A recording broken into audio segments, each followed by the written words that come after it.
Hey everybody, Todd Mitchell here. Welcome back one more time to Game Dev Breakdown. In this episode, this is something we haven't really done too often in the past, if ever. I have collected a series of news stories we have covered in the past that all have sort of interesting updates to them, things I found worthy of discussing again. Some new developments have taken place, things that will entertain us. I've got even a little bit of a how-to at one point, so it's going to be part news, part update, and I think it's going to be fun. So sit tight, and here we go.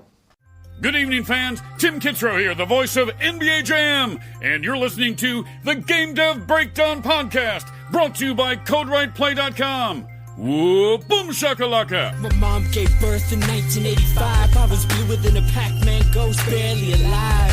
In the Cold War, my only blanket was Tetris. I played Rampart with Reagan, rampaged the world for breakfast. The laundromat was my sanctuary, the arcade was my church. Alright, if you follow my Twitter posts, and how could you follow all of it? I tweet all day. But if you follow my Twitter content, you saw me bring up Lego and Unity and their happy little union. we talked about this in the episode titled Lego Mania. It was not very long ago.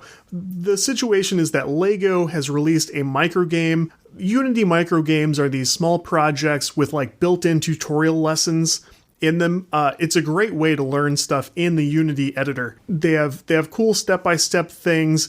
It's not a perfect system, it's a little glitchy here and there, but it really is a good way to tinker. It's a good way to see how different things are done. Like, they have a really cool kart racer microgame, so that would be like a good starting point if you wanted to do your own kart racer, which I've always wanted to do.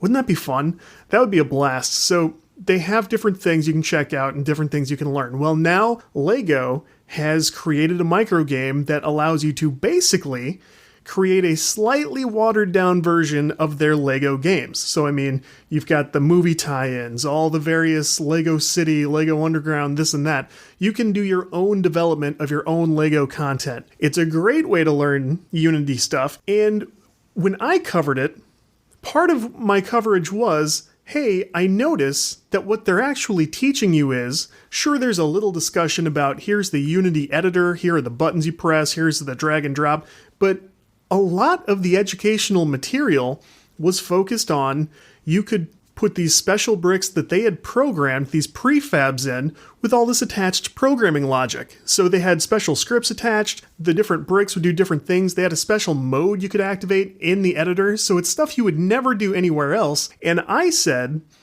based on what I'm seeing here, I don't think there's any way that they made this microgame and they don't have greater plans and bigger designs for this for the future. I speculated a little bit about what they intended to do. I felt very strongly, and I'm not convinced this isn't the case. I said in the podcast, I think they're going to create something like a Roblox type platform where developers can jump into Unity and use Unity instead of that nasty Roblox editor if you've ever played with that. And they can create their own content and be compensated somehow, and then everybody can do all this user-generated Lego content. You can have a social element to it. They can have their own Roblox, because I said, I bet it kills them watching Roblox be this dirty, cheap version of Lego. I'm sorry, that's how their game comes across, but the kids love it. A lot of people spend tons of time in Roblox. Okay, fine. So I speculated that Lego probably planned on doing their own version of Roblox, and maybe this is what they were gearing up towards. Okay, we don't have confirmation of anything like that. However, I noticed a tweet, I think it was yesterday at latest, both Unity and Lego had tweeted that, somebody appeared on the Bits and Bricks podcast, and I think that is actually a Lego promotional thing that they own and operate. But somebody appeared on there and gave a 1-hour talk about, the potential of the Unity Lego thing and the community and all this stuff. So it was a lot of, just promotional hype talk and everything. I get it. But they let it slide that Lego Group, which runs all things Lego, of course, they are, let me find this quote. It said, the microgame project could one day allow hopeful game developers to submit their creations to a fan community and the Lego Group for potential publication as an official Lego title, said Lego Group's Anders Holm. or Anders Holm. Okay, so what do we have? We have confirmation that the minigame was not just the minigame. How could it be, right? Now, I don't know if they use something like what they put in the microgame when they're really developing LEGO titles.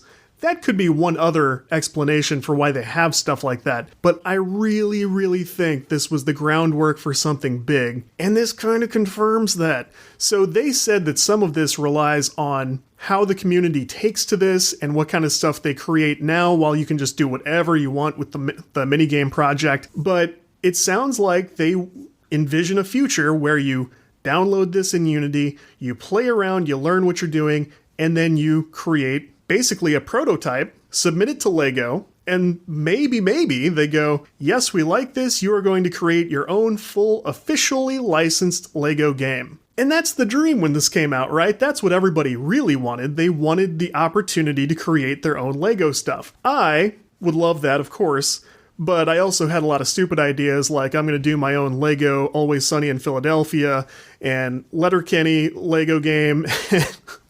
And I immediately took the assets out of the microgame project and put them into my own Unity project, because if you drag those assets into a clean Unity project, you can do literally whatever you want with them. So I was just being a smartass, basically, and just playing around doing whatever I pleased. But we have gotten that confirmation, and here's somebody give me some credit here. We got our confirmation that they are actively considering how to do this in the future. Here's why I still think I may be even righter than I already am. Not to pat myself on the back, but here's why I think this may get even closer to what I previously predicted. How would this work? If they just strictly did what they talked about in that tweet, I can't really imagine them digging through all these like Unity projects that get uploaded where the Unity, I forget the name of it, but that community page thing, they just shut something down. That would be the equivalent of this, where it's like a portal where you can put different games and stuff. Some of their stuff isn't supported anymore. I really think there's going to be some official LEGO platform where this stuff is submitted, where it's played by fans, where it's reviewed. I still think we're probably, and they didn't put a super fine point on how this would work, I still think we're headed in the direction of a LEGO platform that's powered by Unity and widely available for both developers and players, and involves some sort of compensation model. I have nothing to do but come up with wild theories like this, but I'm pretty confident about this. So that's my update on LEGO Unity. Let's see what else we got. This one was a little bit unfair. We've talked about this several times. I saw an update from Playdate.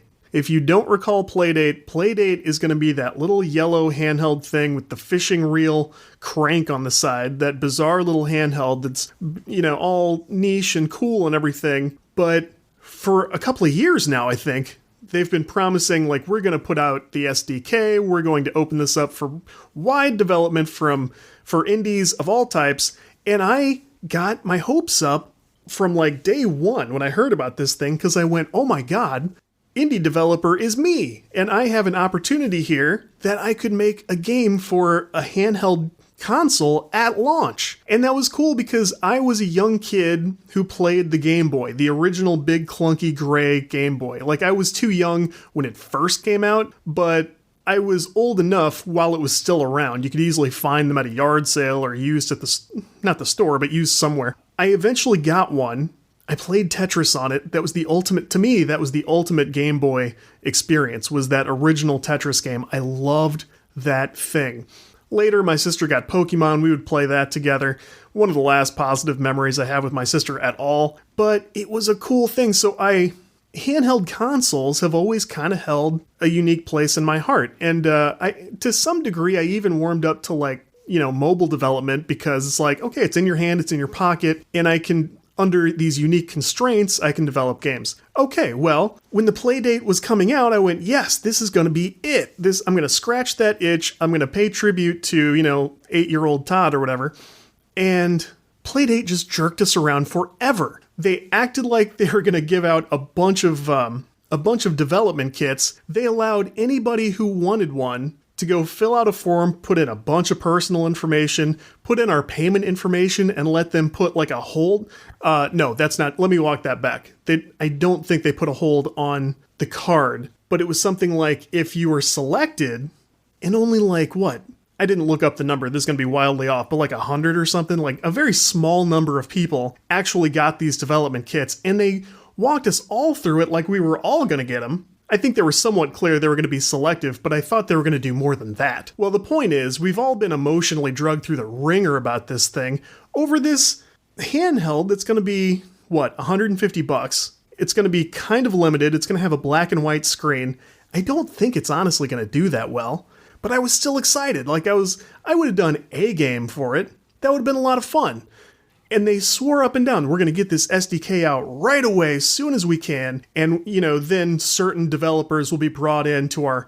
The store's going to be a totally walled garden, as far as I can tell, because they're going to put out like seasons worth of content. And they say they're going to put in more games than I thought. I think I saw they said somewhere they're going to do like 150 games in the first season, something like that. I don't know how long the season's going to be, but it's going to be this carefully curated experience. But they did say like you will be able to, every device is going to be a development kit. Once it comes out, you'll have the SDK. It uses Lua, which I was excited about because I used Lua for my Love 2D game that I shipped. I used Lua for Pico 8 development. I know Lua game development pretty well, and it's very user-friendly. It's very easy to get started.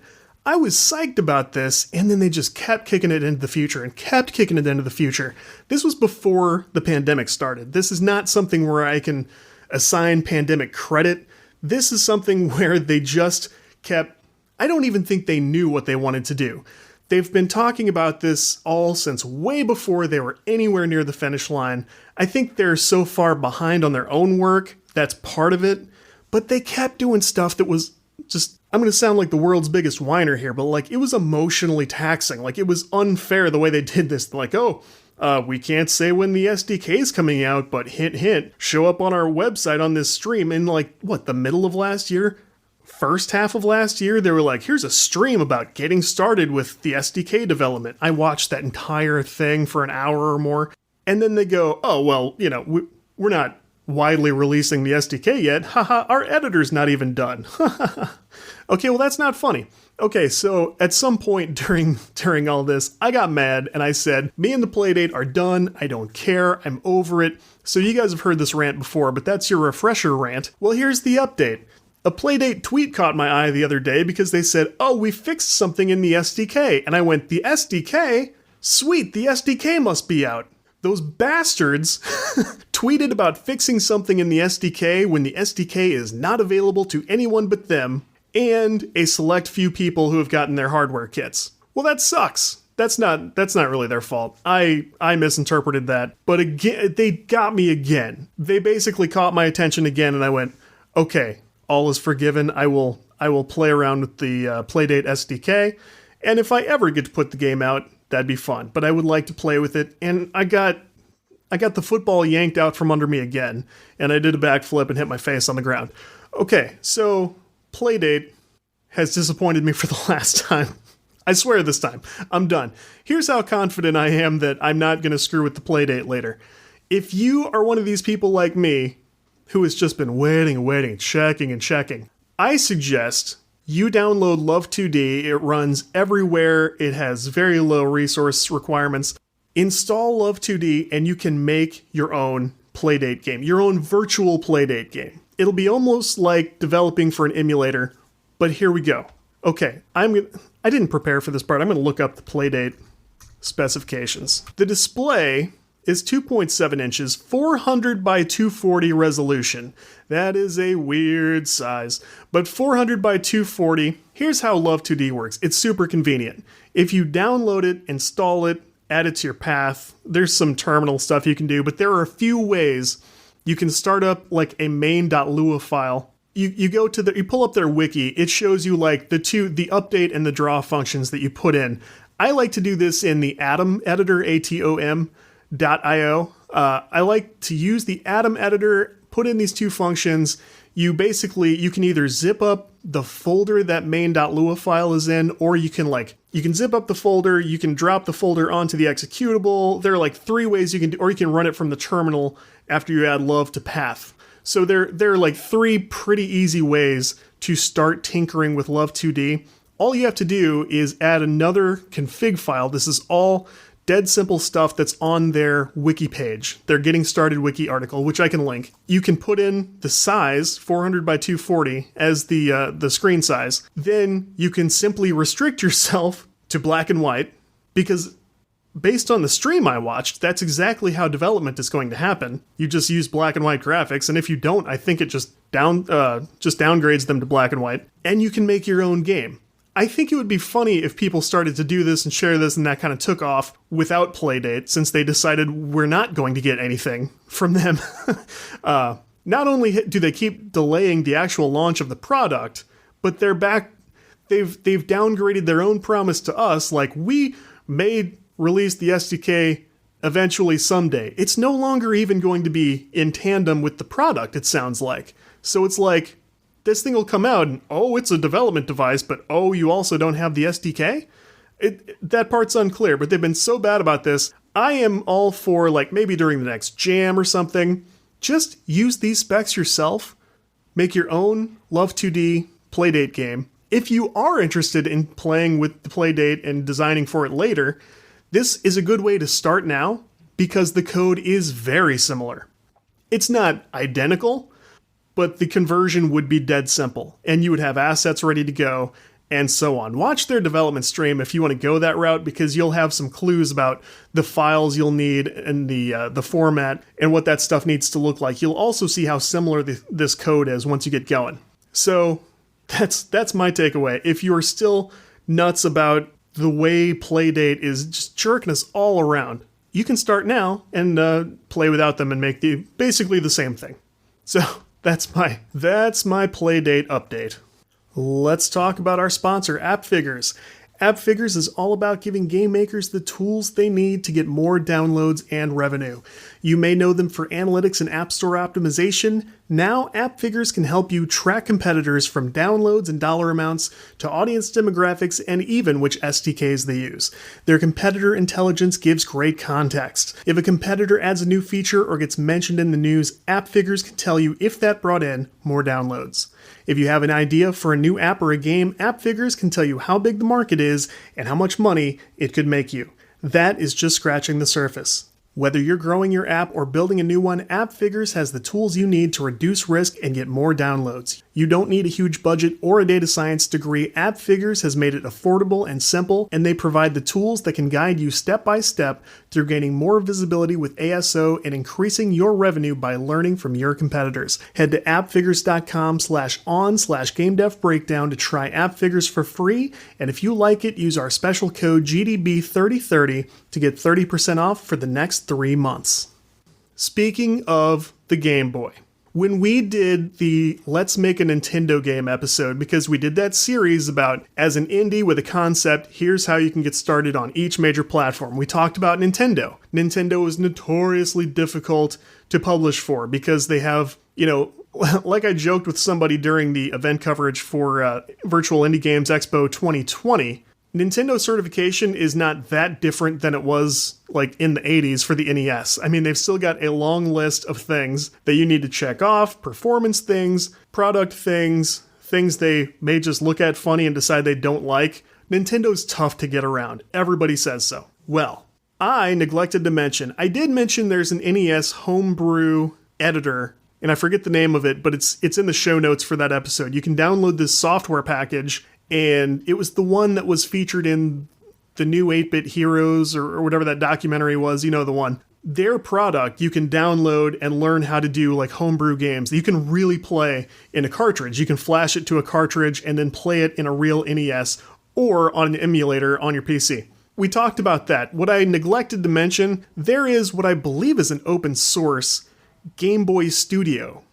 Game Boy Studio is a program, it's a little miniature game engine thing.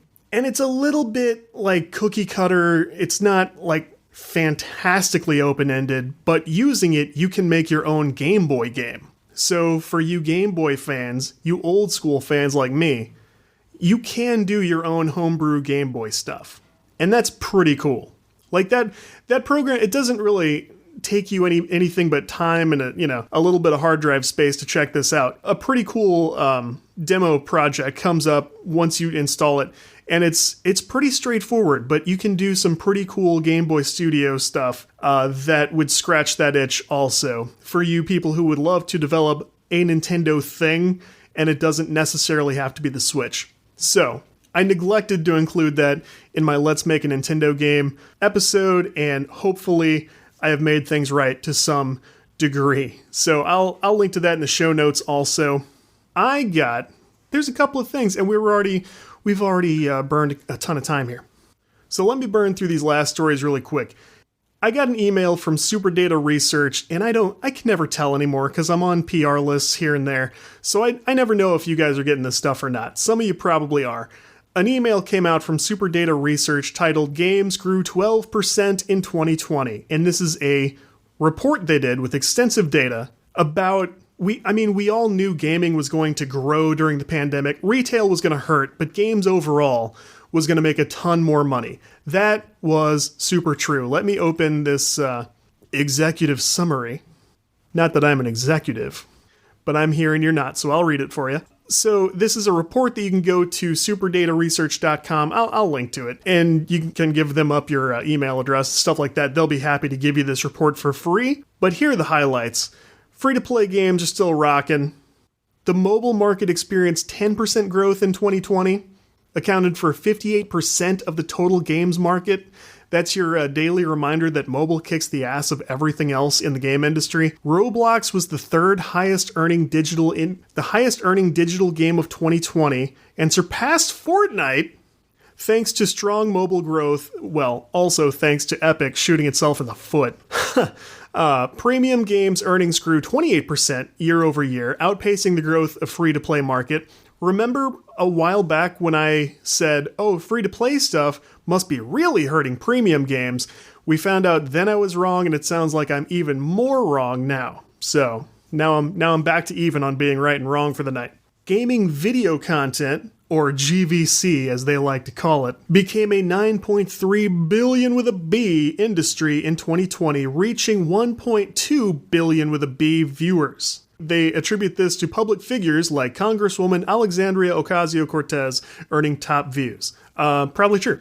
So XR, being virtual reality and augmented reality, earned $6.7 billion with a B dollars in 2020 as VR game earnings jumped 25% year over year to $589 million with an M in 2020. The release of Half-Life Alyx reinvigorated interest in the technology among hardcore gamers, and of course we have the Oculus Quest 2. I have just been working on the makeup chapter for the book because, as we talked about, one of my subjects backed out, wants nothing to do with it.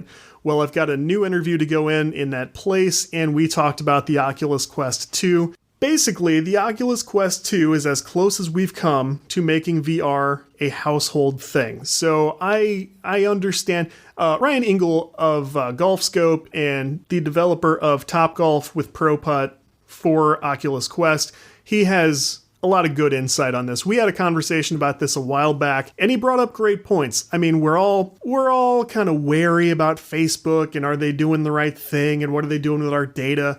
But you got to admit, they are also putting VR in the hands of the masses in a hurry, much faster than Oculus could have done it alone, much faster than Valve was doing it, or anybody was doing it. We have to take the good with the bad at the very least. Oculus Quest 2 is out there rocking. I don't have one yet, but I've got my Quest 1, played with it just last night. So VR is doing the best it's ever done. And it's starting to drive a lot of revenue. So indies out there interested in VR, I mean, don't give up that dream. This is still quite a good time to get started, and it's getting less risky all the time. I mean, this isn't going away anytime soon. So if you're thinking about pulling the trigger, don't hesitate for my sake. Here's an interesting point from this report. Despite an increase in gaming activity due to COVID-19, the rollout of the vaccine is not expected to cause a gaming crash. That didn't even cross my mind. I just want that vaccine so I can go out in public, lick shopping carts, roll around in dirt. I miss being out there doing stupid stuff. I want to go to restaurants and take chances with weird food. I want to get back out there. It's killing me. So I miss my friends. I miss my kid being able to go to school. Like, I miss all this stuff. We want the vaccine because the vaccine is the right thing. It's going to save countless lives. It's going to stop the deaths. We need the vaccine because we need the vaccine. It did not occur to me that gaming might be at risk. If I thought gaming was going to vanish the moment we all took the vaccine, I would say goodbye gaming. But sounds like we won't have to. So there's a paragraph about this and more data in the report, no doubt. The strategies of the big three console makers will continue to diverge, says this report, talking about Microsoft using Xbox Game Pass to turn into a Netflix-style service. What else? It doesn't mention Sony, but I mean, Sony's the only one doing VR right now. It's true. They've all taken very different approaches. Nintendo is doing platform exclusives and, mobile hardware and everything. Cool. So Super Data Research does cool reports is the whole thing. And it was interesting to see, like I said, we all knew that COVID was impacting games and it was increasing revenue, at least for digital. We just didn't know exactly what that looked like. Now we're starting to see those numbers. Absolute confirmation of what we thought, and still, some of this stuff managed to surprise me. Premium games, that's interesting. The thing about the vaccine not hurting games, well, thank goodness, because we're all going to go get vaccinated. I would encourage you to the moment you possibly can. The last one, and I'll only include this, I'll power through this because there's a funny little bonus involved. We talked about EA and FIFA in the Netherlands. Basically, the situation was loot boxes were banned in the Netherlands in 2018. When I first covered this, I don't think I realized loot boxes had been outright banned in the Netherlands with FIFA in mind. So they looked at this, talked about this, and said, because of games like FIFA, we're going to ban loot boxes. It's too close to gambling. It's not fair to do this to kids. And they banned it. And they told EA, we're banning this. You have so long to comply, and eventually we're going to enforce this, and we are going to beat that ass if you don't pull out those loot boxes. EA did not pull out those loot boxes. They got hit with fines, and in fact, they got hit with a judgment worth a fine, something like that, and this was already months ago, but they said, hey, you knew we were going to start enforcing this, and you did literally nothing to stop it.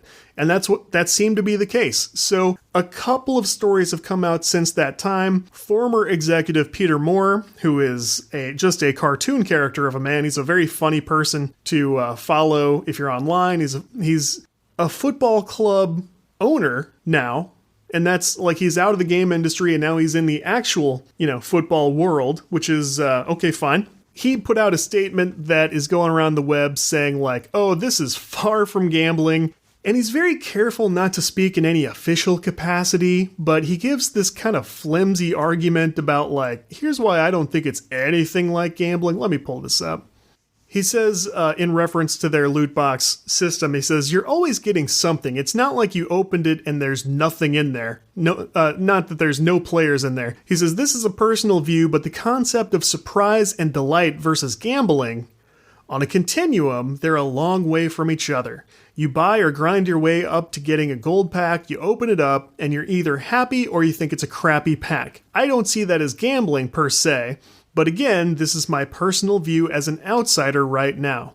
Well, of course, even as a former executive, he's not going to go, EA was a bunch of terrible people for what they used to do because he was running it. Like he was the, president of EA Sports at the time? So he's not going to go, whoever was in charge of that needs their ass kicked. We've got a this was not gambling thing from him, but logically, what if you went to the casino, and this brings me no joy to speak against games in this way, but what if you went to the casino tomorrow, sat down at a slot machine, and each pull of the handle cost you $5, and you could win up to $500, or you could get 1 penny. So you'll never pull the handle and nothing happens, you'll always get at least 1 penny, but you may get that $500. And there's many increments between this, $1, $2, 50 cents. But say you played for an entire night, spent $500, and only got a penny each time. You've just got a handful of pennies. That wasn't gambling. That was just surprise and delight. Are you delighted by that? I don't think that logic holds up for me. The Netherlands agrees.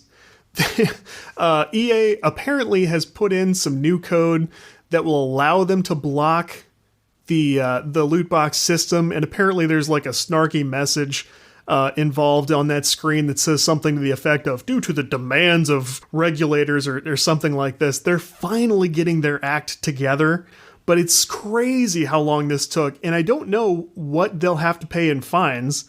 I think they've moved to appeal the judgment, and that's still all kind of up in the air, but I think they're going to come away paying something, and I'm curious to know how much that's going to be, because we all know they've made bajillions of dollars and euros and pounds and everything else through this loot box system. So, okay, that was that story very quickly. Here's your bonus.